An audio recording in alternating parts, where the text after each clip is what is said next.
In October of 2025, conservative commentator Allie Beth Stucky was embroiled in controversy online when she went on stage at a Turning Point USA event and gave a speech in which she stated feminism has failed women, boldly claiming that it has left every single one of its followers lonely and broken. First one, feminism has failed women. First one, feminism has failed women. Feminism has spent billions of dollars glorifying abortion and promoting promiscuity, and it's left each and every one of its followers lonelier and more broken. From there, she pivoted to men, stating that adult content has weakened men by glorifying violence, destroying marriages, and creating addiction. She went on to plead with men to stop consuming this content because we need really strong men, and adult content makes them weak. Their wives and future wives deserve better, she said. Porn has weakened men. And this is what I would want to say to men, and I hope that you hear it from strong men in your life, that men, we need you. And we need your masculinity, and we need your strength, and we need your boldness, and we need your courage, and we need those things to be harnessed for good. We need you to be solid pastors. We need you to be strong leaders. We need your voice. We need you to bravely stand up for the most vulnerable, to stand up for women and children and for the unborn, to raise a respectful ruckus for the things that matter. We need really strong men, and porn makes you weak.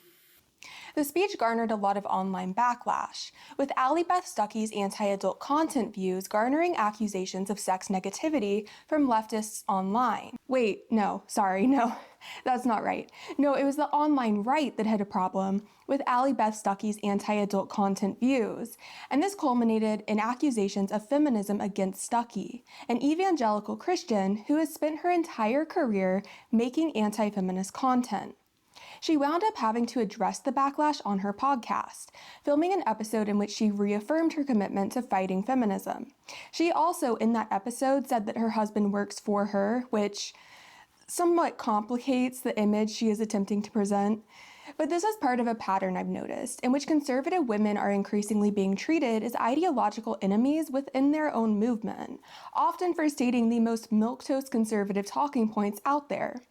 What this means, in case anyone missed it, as plenty of conservative women initially did, is that the party line has shifted. Conservative women are beginning to catch up with it, as explored in Sam Adler-Bell's piece in New York Magazine titled "The Young Women Leaving the New Right," which is what got me thinking about the Allie Beth Stucky backlash again.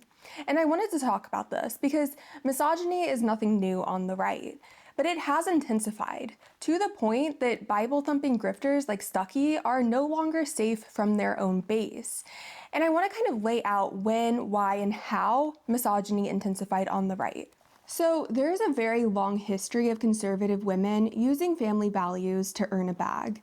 A really good example is Nancy Campbell, an anti-feminist writer whose 1985 book, The Way Home, Beyond Feminism, Back to Reality, helped spark the evangelical quiverful movement, a movement built around part of Psalm 127, which reads, quote, "Children are a heritage from the Lord, offspring a reward from him.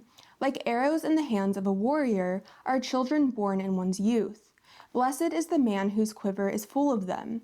They will not be put to shame when they contend with their opponents in court." The movement uses the psalm to promote an ideology that encourages a variety of things, mainly biblical submission and large family formation. To give you an idea, the Duggar family, with its 19 children, is what the quiverful movement aims to achieve.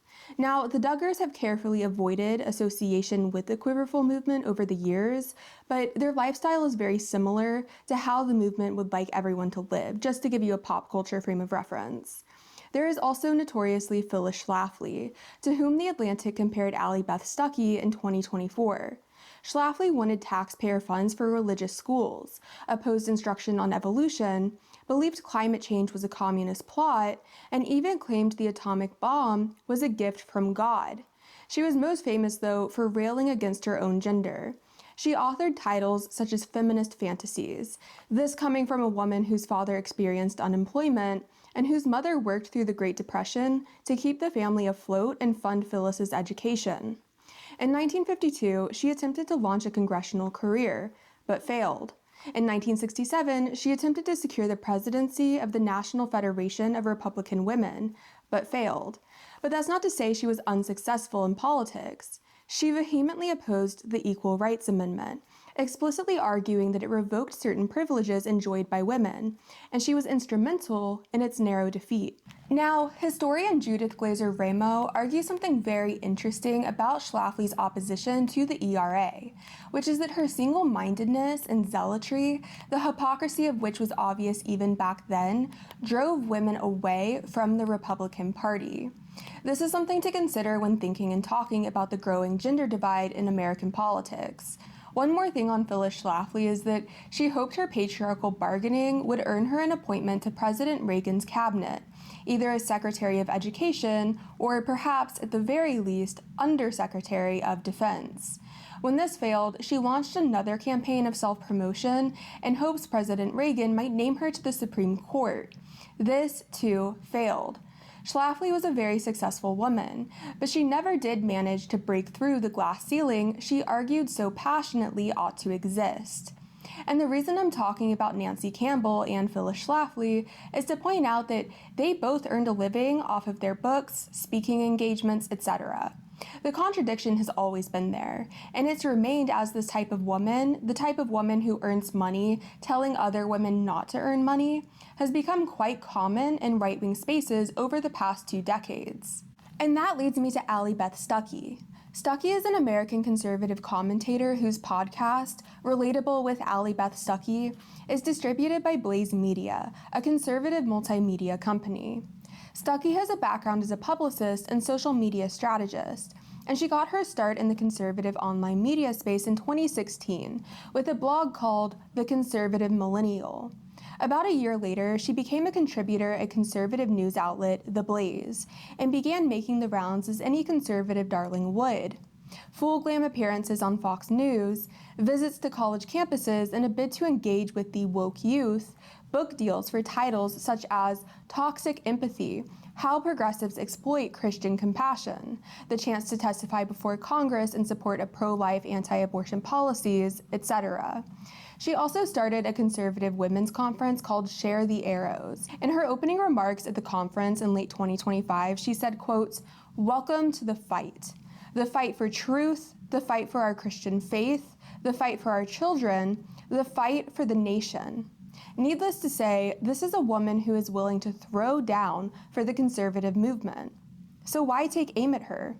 In a world where young women are overwhelmingly liberal and progressive, you would think a successful, hardworking woman with strict conservative values would be like a godsend for the right. The right is bleeding women, and the logical response to this is to support the handful of women currently sticking out the increasingly abusive conservative climate online. Of course, if the right is bleeding women, it's in trouble, and perhaps some of these people are looking for someone to blame.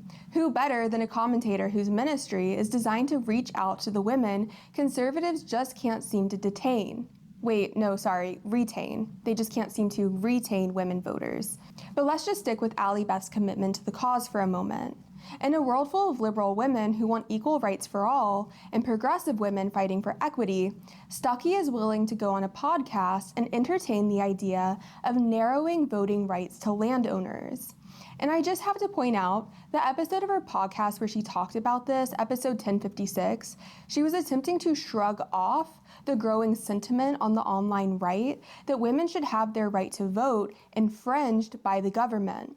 The first question, actually the first two questions, they really go hand in hand. Should women vote? Second question, should women submit to their husband's choice of a vote? So apparently this is kind of a controversial position for people on the right, but yes, I do think that women should be able to vote. I know I'm such a radical feminist for believing that. Now, I would be happy to narrow voting to, say, property owners. I think that would probably be a good qualification for voting. Heck, I would be happy just having voter ID. In that same episode, she talked about the Quiverful movement, and she said something very interesting about the movement, which is that some of its influencers were actually trying to get on her very successful podcast at some point, and going on social media and singing her praises. But when she wouldn't have them on, they turned on her, and started weaponizing biblical femininity and submission against her. As a Christian, what do you think of the emerging patriarchal quiverful doctrine? It's really interesting, the turn that kind of like subset as of Christians have taken. A lot of these people, the patriarchy bros, are people who have asked to be on my podcast, who have retweeted me and praised me in the past, who have, given me virtual high fives. And then suddenly it was, oh, actually, no, a woman shouldn't be having a podcast. She shouldn't be talking about these things. This is a battle that is being fought, and women just aren't equipped for battle. Yeah, I agree that women are not equipped for physical battle. I don't believe that women should be in armed combat positions. Please do not equate a podcast to combat. For the record, biblical submission doesn't mean submitting to weird men on the internet and giving them your platform to spew their fringe political beliefs, but I digress. It's worth pointing out that their accusations of Stucky not being a biblical woman wouldn't matter if she wasn't preaching what she's preaching.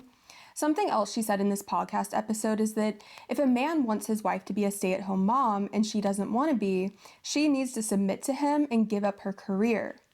Someone says my husband wants me to be a stay-at-home mom, but I do not want to. Is this a submit to your husband situation? Yes. Yeah. I think it is. Now, I don't know your specific circumstances. I don't know your husband. I don't know his reasoning, and I'm not saying that it's forever. And I don't know all of the different factors in your life. So let me just say that. But just from this, your husband wants you to stay at home. You don't want to stay at home.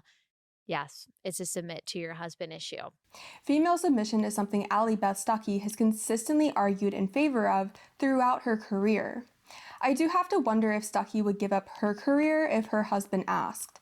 She'll never have to worry about this, of course, because her husband actually works for her, they're in this together, and in her safety, she preaches submission. Anyway, the episode in question premiered August 22nd, 2024. And it was around 2 years ago as well that she appears to have already been brushing up against other such misogyny in the online right-wing spaces she inhabits. In one instance, she tweeted that adult content teaches men language that dehumanizes women, which caused a few right-wing men to invoke the Bible to defend their right to use dehumanizing language against women. Yes, folks, they said the Bible entitles them to use this language against women.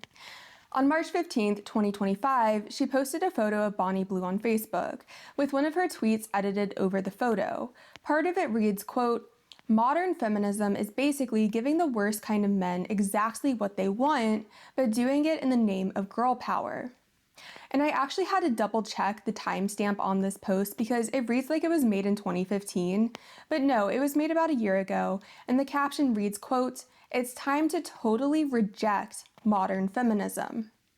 And I think what this speaks to more than anything is the danger of using vague internet terms like modern feminism, because more often than not, they're vague on purpose. The term was in use throughout the 2010s, and use spiked in 2022, when the manosphere was at its peak. And when I started hearing it in the 2010s, the men using it often insisted they meant only third-wave feminism. But if that's the case, why not just say third-wave feminism? And therein lies the key to Allie Beth Stucky suddenly getting anti-feminist backlash. So much so that she had to make a podcast episode defending herself after a decade as a conservative media personality. The definition of modern feminism has now expanded beyond third-wave feminism, not just to include first and second-wave feminism, but anything that humanizes women. Rights, yes, but also thoughts, opinions, experiences.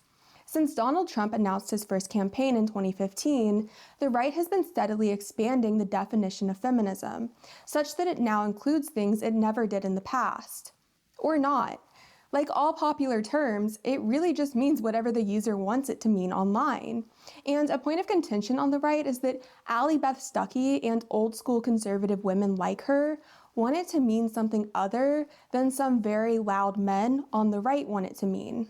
Conservative women would like it to mean encouraging hypersexuality, glorifying sex work, legalizing abortion, that sort of thing. A growing number of men on the right would like it to mean an idea of careerless, opinionless purity that is unattainable by design. As I think anyone who grew up in a purity culture can probably attest, the female purity goalposts are constantly moving. And when I say purity, I don't just mean sexual, I mean a general approach to female behavior. These cultures create an extremely narrow, unrealistic idea of womanhood that no woman can actually attain. And they do this, in my view, on purpose. This unattainable idea functions to blame women for any harm that befalls them at the hands of men, and thus allows these cultures to avoid having to actually confront harm.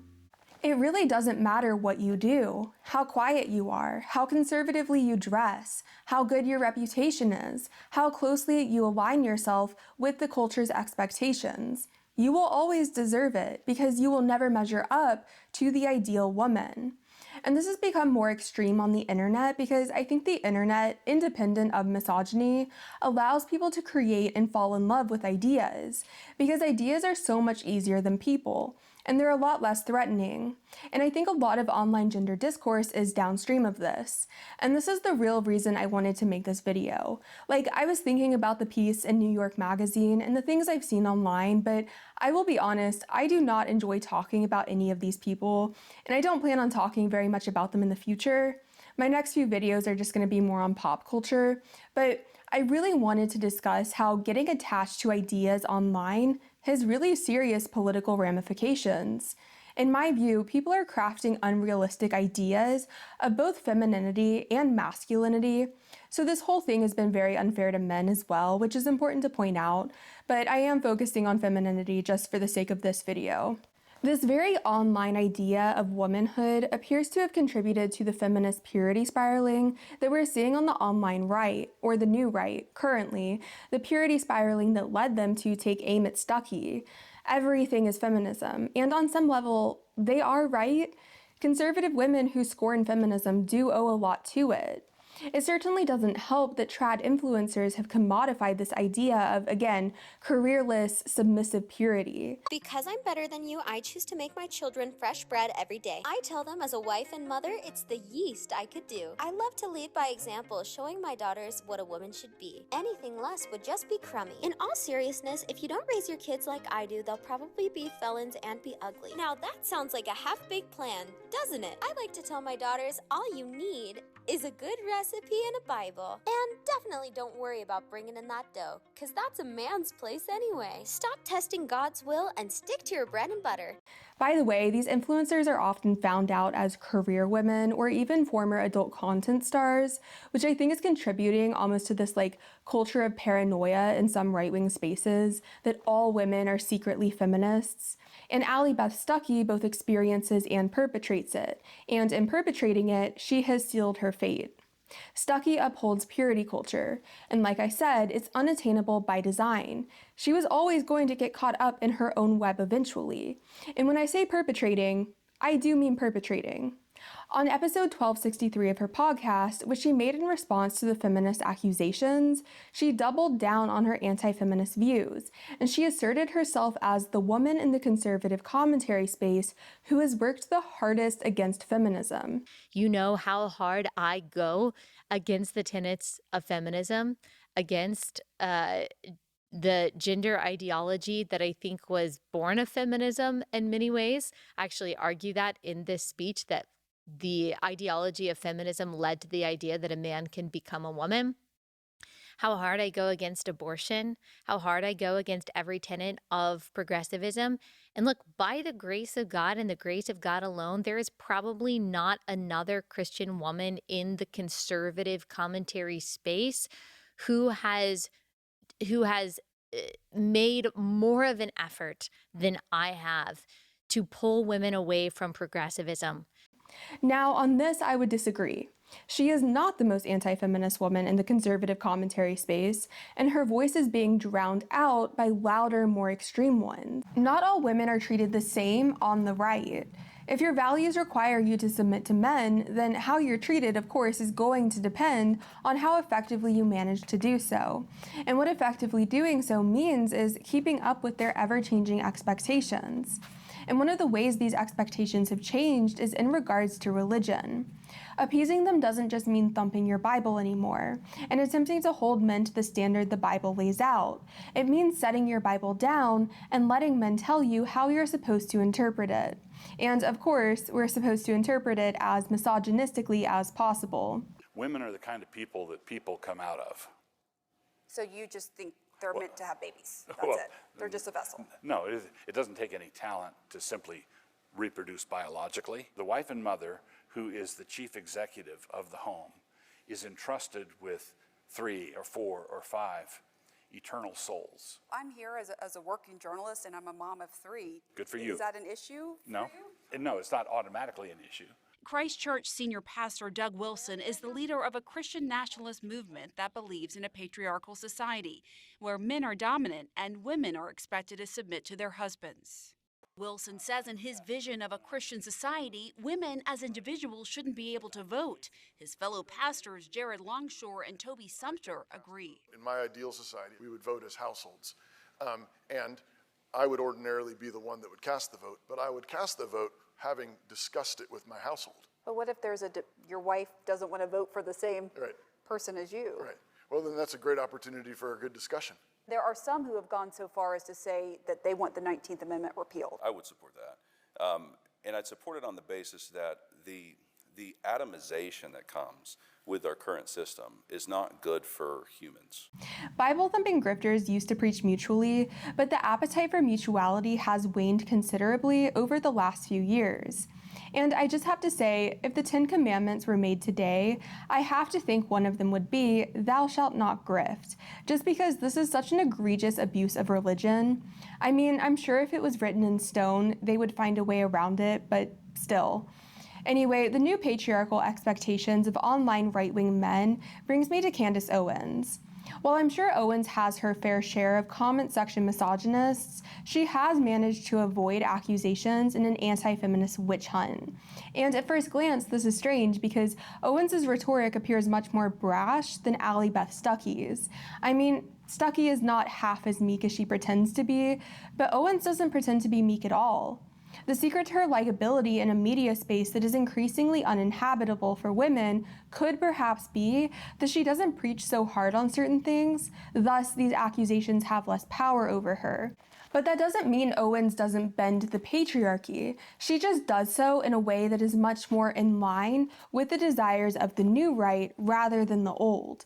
I think Candace Owens recognized the wave of misogyny that was rising before Allie Beth Stucky did. I think she recognized it very early on. She realized what the new party line was, biblical submission without biblical standards, and she was able to strike a new patriarchal bargain pretty quickly. In other words, she is much better at grifting than Stucky is.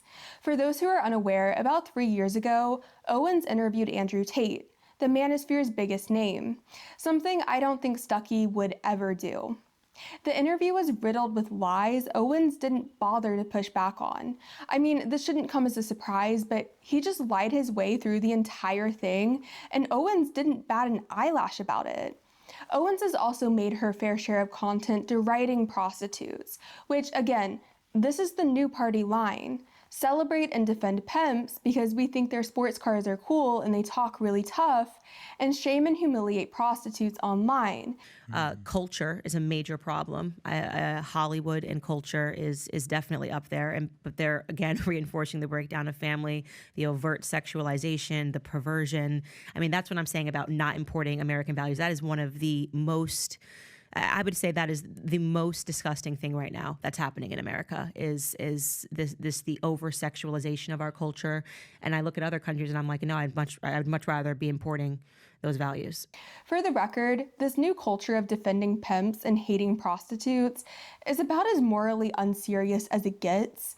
Also, I think it's fair to point out that conservatives are not in lockstep on this. Ron DeSantis, governor of Florida, drew a line in the sand here, so you can see the friction between the more traditionally conservative and the very online, and if DeSantis runs for president again, this is probably going to come up. Something else I'd like to mention here is that Owens converted to Catholicism, and as a Catholic, I just have to say, there is a certain type of person in American politics that will convert to Catholicism because they think the history and aesthetics lend them a certain religious and moral authority. And I'm not saying Owens is one of those people. Her conversion at least had something to do with her husband being Catholic, but it is worth exploring. If you'd like a full-length video on that phenomenon, please leave a comment down below because I would really enjoy digging into this. And that leads me back to the article I mentioned before, The Women Leaving the New Right by Sam Adler-Bell, which I would highly recommend to anyone who hasn't read it. Adler-Bell was also interviewed on iHip News. I'll link that segment down below because I really enjoyed it. The piece includes a quote from Anna Kashuta, a somewhat former right-wing influencer who has given us bangers such as, "Men harping on about other men's quote-unquote toxic masculinity is a turnoff because that's a female tactic that women are all too familiar with." And a quote from her in the New York Magazine piece reads, quote, "Everybody is clutching their pearls about Nick Fuentes' anti-Semitism, and rightfully so.